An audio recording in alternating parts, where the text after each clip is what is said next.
គ្រប់ជំរាបសួរពុកម៉ែបងប្អូនជាពិសេសបងស្ត្រីគ្រប់រូបផងដែរ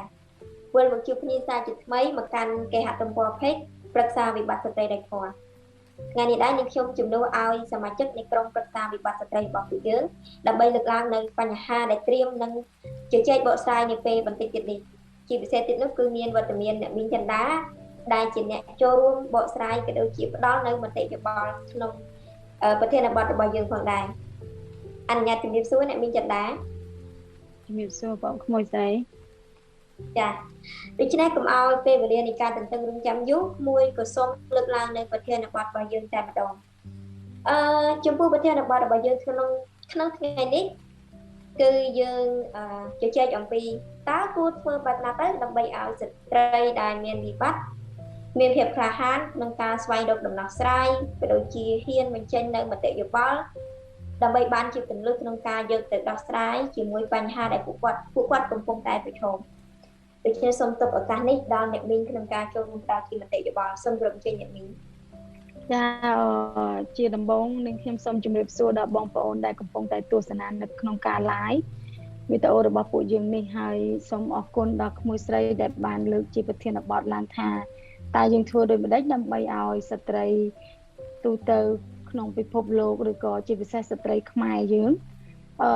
លោកហ៊ានសួរឬក៏ហ៊ានបញ្ចេញនៅបញ្ហាដែលមាននៅក្នុងចិត្តរបស់ពួកគាត់ដល់ក្រុមប្រឹក្សាយើងបានហើយនៅក្នុងការយល់របស់បងឬក៏មីងយល់ឃើញថា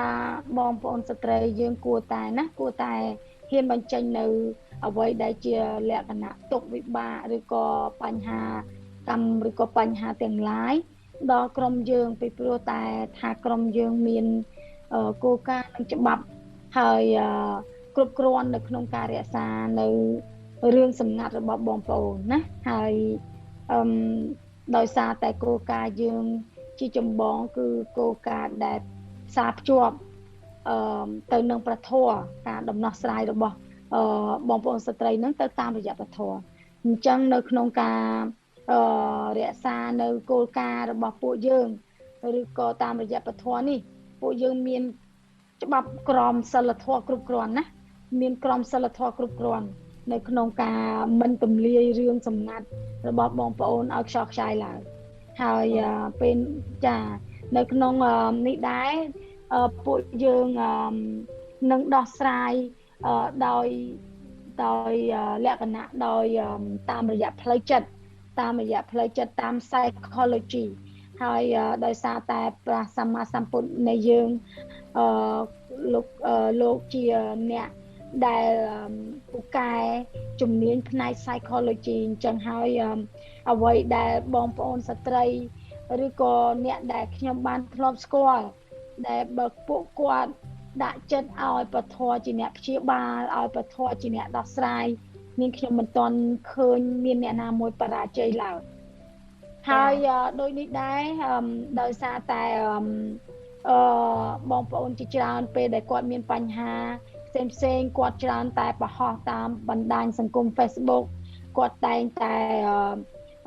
បញ្ចេញឬក៏បង្ហើរទៅលើមិត្តភ័ក្តិដែល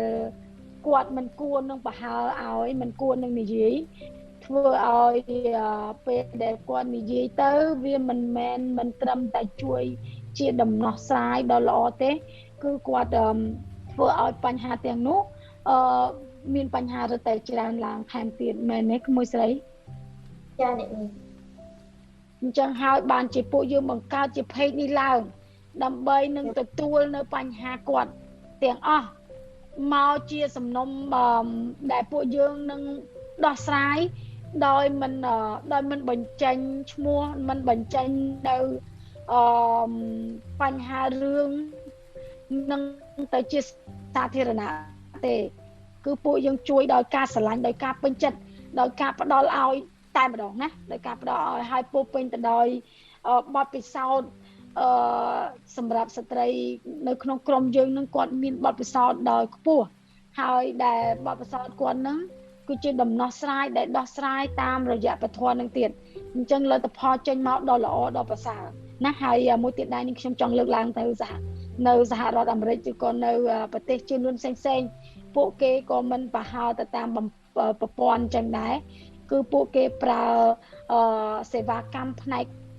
counseling លក្ខណៈគេហៅថាផ្នែក counseling ផ្នែកវិទ្យាសាស្ត្រចិត្តវិទ្យាហើយពួកគាត់នឹងមានន័យថា counseling នឹងជាការអ្នកប្រឹក្សាអ្នកទទួលនៅបញ្ហាកម្មនៅទទួលនៅរឿងយកមកគេហៅថារក្សានៅរឿងយើងទទួលយកមកស្ដាប់នឹងគេហៅថា counseling ហ្នឹងគឺជាការអ្នកដែលប្រឹក្សាអ្នកដែលទទួលស្ដាប់នៅបញ្ហារឿងទាំងអស់ហើយចំណុចនេះដែរនាងខ្ញុំចង់ប្រាប់ថាសេវាកម្មពួកគាត់ដែលប្រើហ្នឹងគឺល្អហើយគឺគាត់ចំណាយនៅសេវាកម្មឬក៏ថវិកាលុយប៉ុន្តែក្រមស្ត្រីយើងនឹងអត់មានចំណាយសេវាកម្មអីទេសំខាន់គឺបងប្អូនស្ត្រីយើងនឹងត្រូវតែហ៊ានបញ្ចេញឡើងណាកុំទៅហ៊ានបញ្ចេញជាមួយ Facebook មែនទេបងស្រីក្មួយស្រីបញ្ចេញជាមួយ Facebook ហើយมันអាចបញ្ចេញជាមួយក្រុមយើងនឹងគឺវាអត់ល្អហើយបើយើងអាចបញ្ចេញបានយើងមិនក៏អាចបញ្ចេញតាម Facebook ឬក៏មិត្តភ័ក្តិយើងជាលក្ខណៈរាល់ថ្ងៃហ្នឹងបងមិញឃើញថាពួកយើងមានបញ្ហាអីយ៉ាងយើងបរោះយើងបញ្ចេញយើងគឺថាខឹងអ្នកណានិយាយដើមអីក៏បរោះអ្នកណាថាអីក៏បរោះ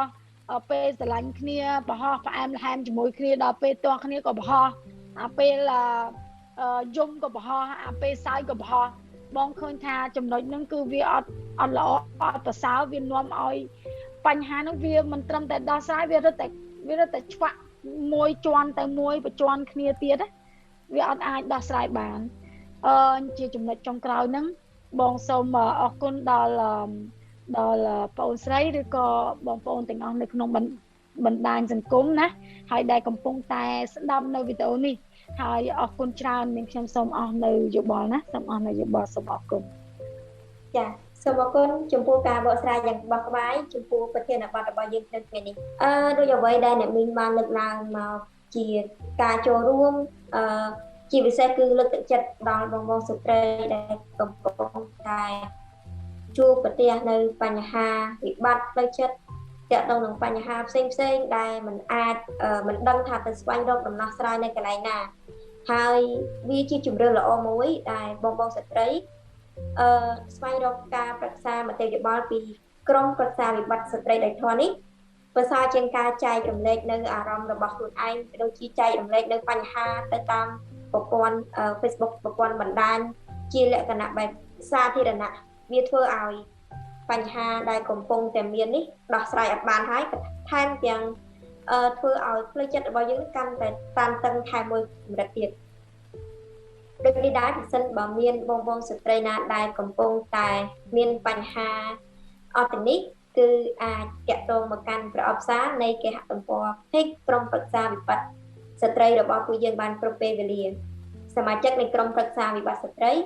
នឹងព្យាយាមខិតខំស្វែងរកនៅដំណោះស្រាយក៏ដូចជាគន្លឹះផ្ដល់ជូនទៅដល់បងប្អូនស្ត្រីគ្រប់រូបដោយរក្សានៅទំនុកចិត្តជាពិសេសគឺការសម្ងាត់នៅបញ្ហាផ្ទាល់ខ្លួននីមួយៗរបស់បងប្អូនម្នាក់ជាចុងក្រោយនាងខ្ញុំក៏ដូចជាអ្នកមីងចិន្តាក៏សូមអរគុណការតាមដានទស្សនានៅវីដេអូមួយនេះសូមអរគុណ